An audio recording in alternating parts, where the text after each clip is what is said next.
No,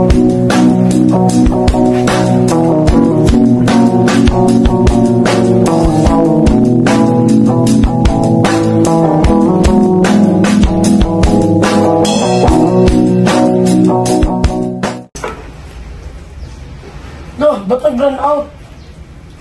Huy, kala ko ba nagbayad ka na ng ilaw?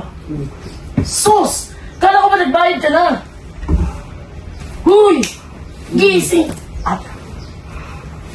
Kasi kulang binigay mo sa aking pera. Hindi sana nagsabi ka. Bakit? Bibigyan mo ko? Bakit? Magkano ba bill natin? 3.5. 1.5 lang binigay mo sa akin. 3.5? Ba't 3.5? Aba, ewan ko. Kainis naman.